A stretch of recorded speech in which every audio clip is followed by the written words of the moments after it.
I was thinking of an older joke. I may have shared it with you before. But the little boy is writing a letter to Santa and asking for $100. And he writes and he waits and he waits and he doesn't get any answer. And so he decides to write a letter to God. Dear God, I would like to have $100. And he addresses the envelope, God. And the postman sees the letter when he picks it up, and he thought, well, I'll deliver this to the White House. They'll think this is cute.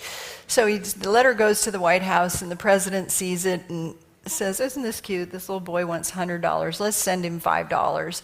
And so $5 comes back in the mail to the little boy, and he's just thrilled. And so when he sits down to write his thank you note, he says, Dear God, thank you so much for the $5. However, I noticed that you routed it through Washington, D.C., and they withheld $95 in taxes. So that's in light of the budget that's getting considered now, right? So I wanted to start today talking about the Christmas season, and hopefully making the joy of Christmas and the real purpose of Christmas, the awakening and the birth of the Christ Spirit within each one of us, more relevant this season than maybe it's been for you in the past, or just reawakened in a way, in a bigger way for you than in the past. So I want to take a look at the symbols and the characters and the metaphysical meaning of each of those over the next couple of weeks as we head into the Christmas day. Our service here is on Sunday, December 24th. It's on Christmas Eve. I'll be here. I don't know how many of you will be, or if you'll be with family, but we will be here on Sunday the 24th. In a newsletter I follow by Bishop John Shelby Spong, it's called A New Christianity for a New World, and a Sunday school teacher wrote to him and asked him, saying, the children's Christmas pageant is coming, and if the story of Jesus' birth is not real, not history, then what do I tell the children? And Bishop Spong responded in a beautiful way. He's an Episcopal priest who's now retired. I think he's still alive. He's written more than 20 books on really the New Thought Christianity. He says, if you're not going to be Episcopalian, you need to be Unity, because those people have it figured out. So that was really cute. He's a great scholar and author. Anyway, so he wrote and responded to the woman, why is it that people think something has to be historically accurate in order to be portrayed dramatically? He said, of course it's not history that a star announced Jesus' birth. He said, it's not history that a star can wander across the sky so slowly that a bunch of men can keep up with it, that a star can actually stop over the place where the wise men are supposed to dismount. He said, it's not history that the Middle Eastern Magi will follow a star to the birthplace of a new king of the Jews, who's in fact supposed to be the son of a carpenter. He said, neither do angels sing to shepherds in the middle of the night to tell them about the birth of a baby in Bethlehem, and then the shepherds don't race off to go and find this child in a crowded village with absolutely no clues other than that the child is somehow wrapped in swaddling clothes and laying in a manger. He said, in today's world, there's a lot of research into the stories of the Bible, and the exact time and place of the events are under intellectual questioning and scholastic research. But he says, Bishop Spong says, this is fine with me. He says, because my Jesus is untouched by the scholars. And I would say to us here in Unity, my spirit is untouched by facts and research and what ifs and if this, then that, because it's an inner journey, isn't it? It's an inner experience that's higher than the wisdom of the intellect. And so we're going to talk about that today. He says the Christmas story may not be history as you or I know it, but the spiritual meaning is the history of us all, isn't it? Spiritually, the Christmas story is profoundly true and significantly important for us to understand so that we can grasp the awakening of spirit that's happening in us and that's always happening in us. And every year, we never say in Unity that you're born again. We say you're born again and again and again and again and again, because you're constantly awakening to the magnificence of your spirit. And the deeper you seek to touch it, the more it reveals itself to you and shines itself in your life. So he says the gospel writers knew that they were not writing history. They knew they were creating an interpretive portrait of the birth of something magnificent. Isn't that true? The birth of your spirit. It takes place in every one of us. And this birth is called by many names. In the Christian Western world, we call it the Christ.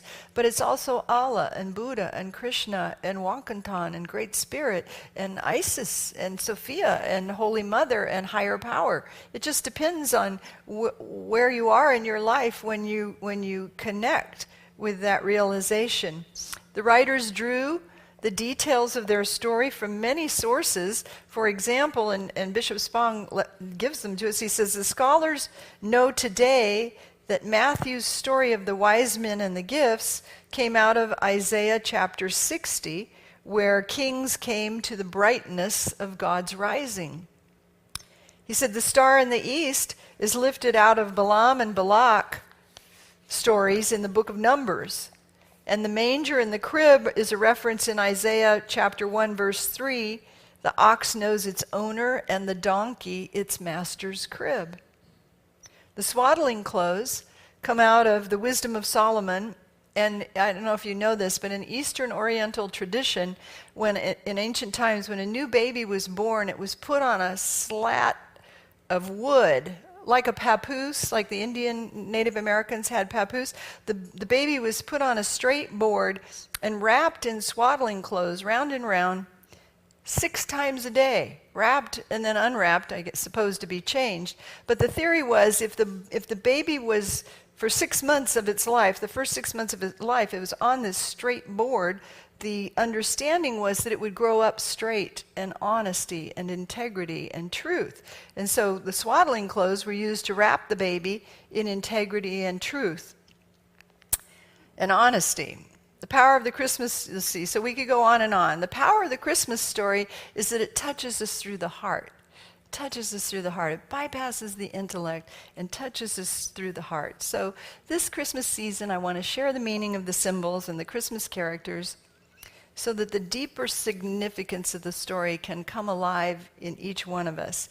And as you listen each week, so now we're into the reality show of the next 4 weeks, as you listen to the story, we can binge listen the next couple of weeks, I invite you to choose a character or a symbol for you, a Christmas symbol that catches your attention most often. You know, is it the wise men? Is it the baby Jesus? Is it Mary? Is it Joseph? Is it the star? What is it? Catch one, think of one that catches your attention most often and that holds the beauty of Christmas for you this year. May have always been, I change mine every year so that I can watch for it then on Christmas cards, in holiday decor, in the shopping malls, in nativity scenes. And so choose one that's speaking inside your soul. And then we'll go through the meaning of all of these characters over the next few weeks. And you can know that that's probably calling your attention because it's awakening something in you. It's awakening its deeper meaning in you. And so we'll start this week with the light of the light of Christmas, the star, and the story of the wise men. Most of us know the story of the 3 kings, but if you've noticed at all, in the Bible there aren't 3 kings. They're not named kings. They're just wise men from the east. Nor does it say how many there are. Did you know that? Surprise, surprise. Tradition says we say there are 3, but there are 3 gifts that are mentioned. But the Bible doesn't specify that there are 3 wise men. They were really magi, who would have been astronomers and mystics. In the West, we made them kings rather than enlightened holy men because, again, in the West, we have a need for facts and figures and how-tos and all that stuff. Very important for us to know who and what and when. So from mentioning the 3 gifts, we've concluded there were 3 kings. There may have been, there may not have been. And although the Bible doesn't name the 3, along about the Middle Ages, we name them. We name them Jasper, Melchior, and Balthasar. Easterners, on the other hand, have understood the poetry and the symbolism in the story, and they would no more take away the deeper meaning with facts, they said, than that a child would try to describe the aerodynamics of Santa's sleigh. Same kind of analogy, right?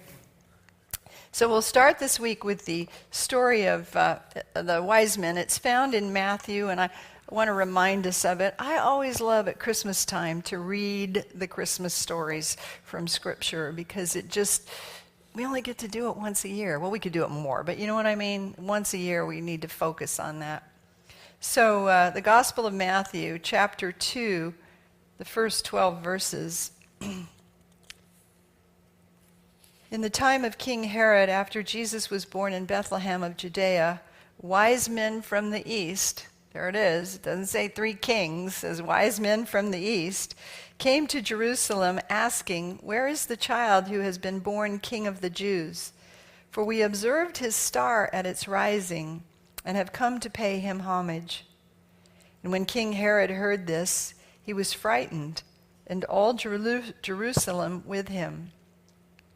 And calling together all the chief priests and scribes of the people, he inquired of them where the Messiah was to be born.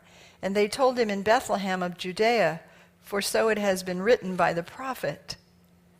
Then Herod secretly called for the wise men and learned from them the exact time when the star had appeared. And then he sent them to Bethlehem, saying, "Go and search diligently for the child, and when you have found him, bring me word so that I may also go and pay homage."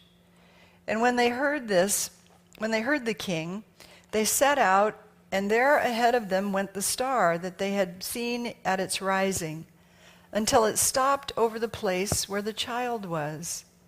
And when they saw that the star had stopped, they were overwhelmed with joy.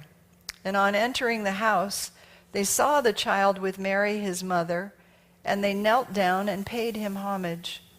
Then opening their treasure chests, they offered him gifts of gold, frankincense, and myrrh. And having been warned in a dream not to return to Herod, they left for their own country by another way. And we'll talk about that last sentence in today's message also. Having been warned in a dream not to return to Herod, they left for their own country by another way. The wise men we see follow a star. They started out by responding to a light that they could see, and they traveled a long distance to find the Christ child.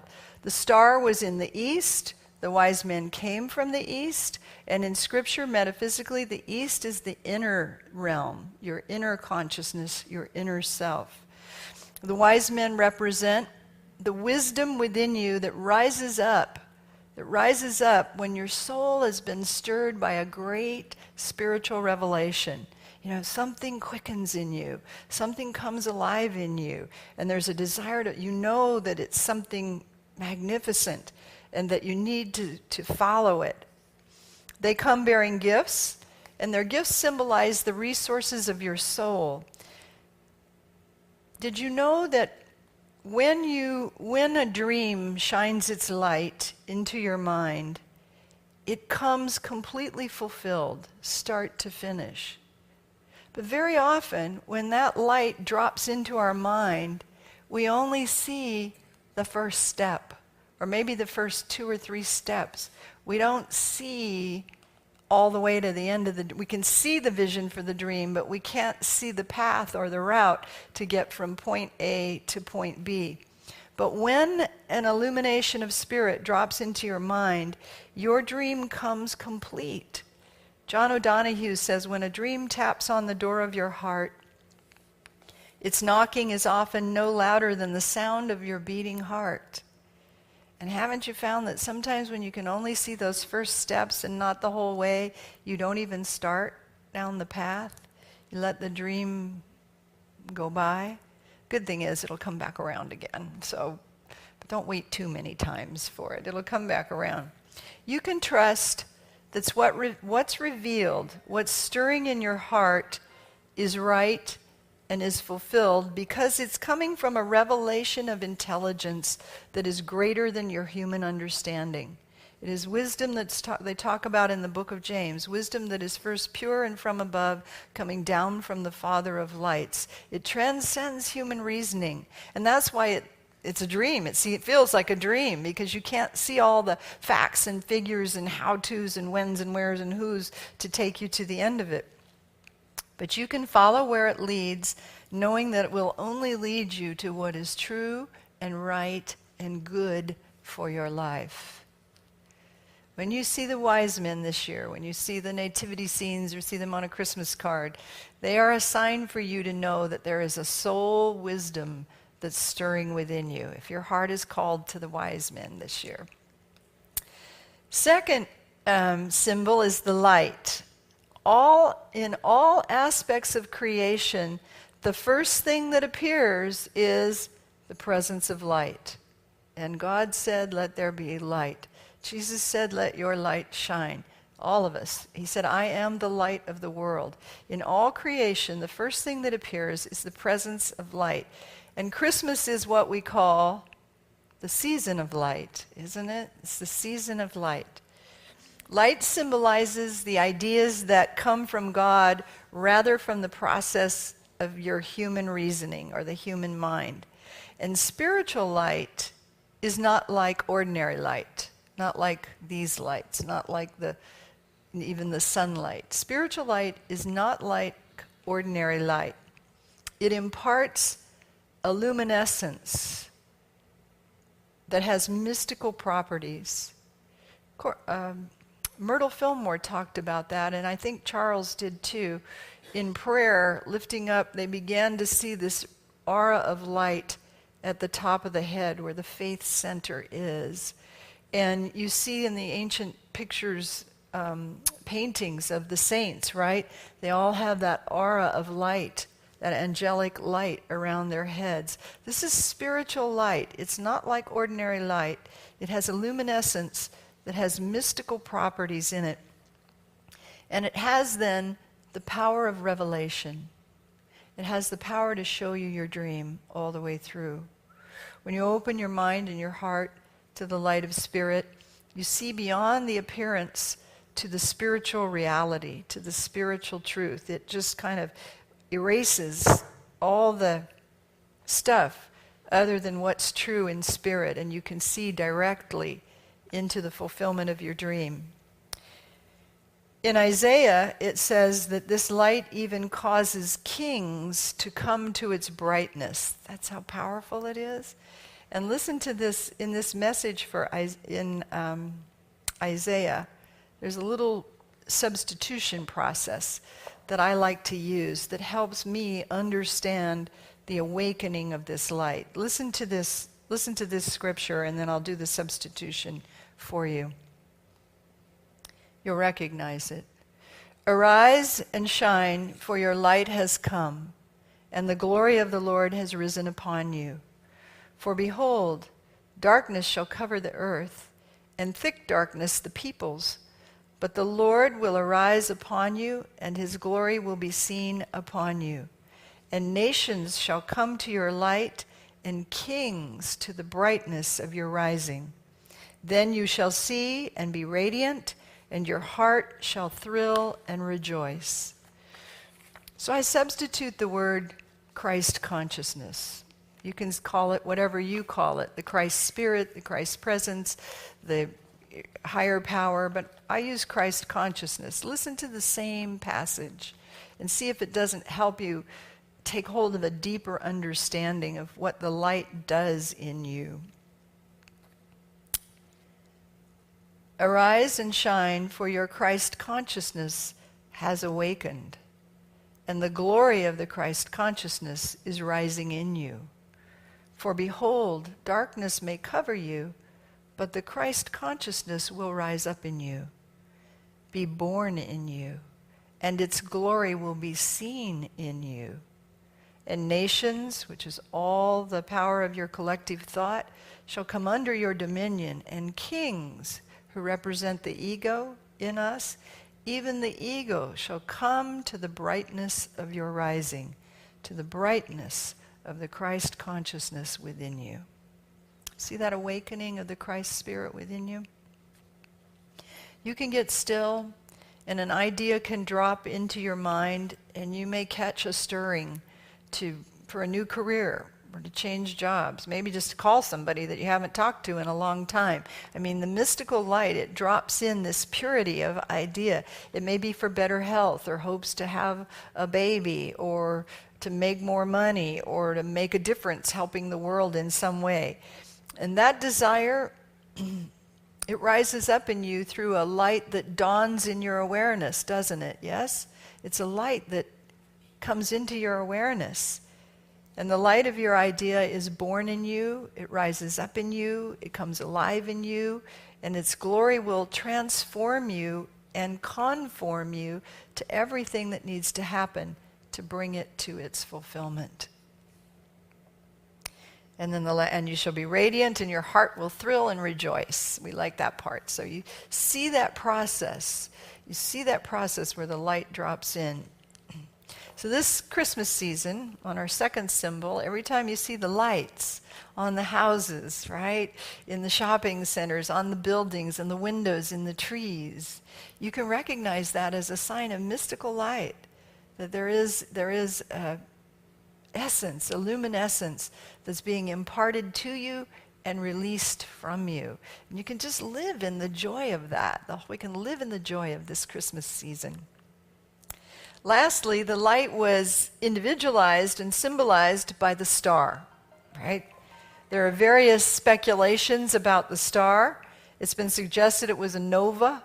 It's been suggested it was an exploding star. It's been suggested it was a conjunction of planets. Again, we miss the point if we're scientifically looking for an explanation going back in time to what was happening with the planets now that we have all the Hubble telescope and all the stuff we can trace back to exactly what was happening. We miss the point. We miss the point. The Easterners say the star reveals something wondrous. Close enough for me, right? It reveals something wondrous is happening. Within you, there is a star.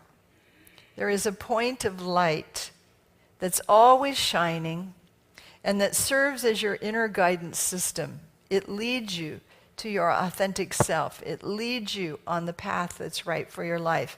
And you can only see it with the eyes of your spirit. You can only see it when you turn within to look and search that part of you. Here in our story today, we find that it's not enough to see the light. You have to follow where it leads. Some of us just get stuck in the light, right? Not a bad place to be stuck, but you're supposed to follow where it leads. And more importantly, it's not a light that's revealing, it is a light that has a process of revealing your dreams, catching an insight and leading you to that. But more importantly, the light comes to awaken the Christ presence in you. It doesn't have any other objective. I mean, it may be a better career, it may be more prosperity, it may be better health that it can lead you to. But the final of it is that it awakens the Christ spirit in you and expands who you are and expands the reality of your presence and shows you who you are, which is spirit divine. The Christ of God. It reveals to you your true identity as a child of God. So this Christmas, each time you see a star, take it as a sign that there is a really something special happening in you and an awakening that's spectacular.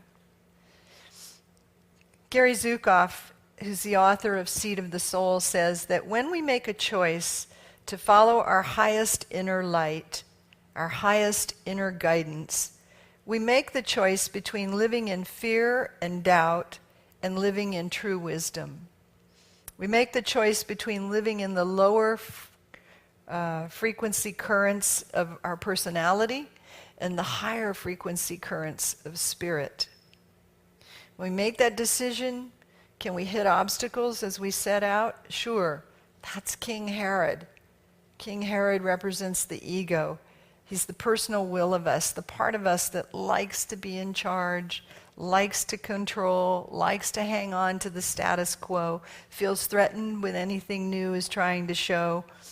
And he attempts to find the child and kill the child, which is the acting out that we do when we're trying to give up our old ways. We don't want things to change, and we just want to push it off and keep everything the same.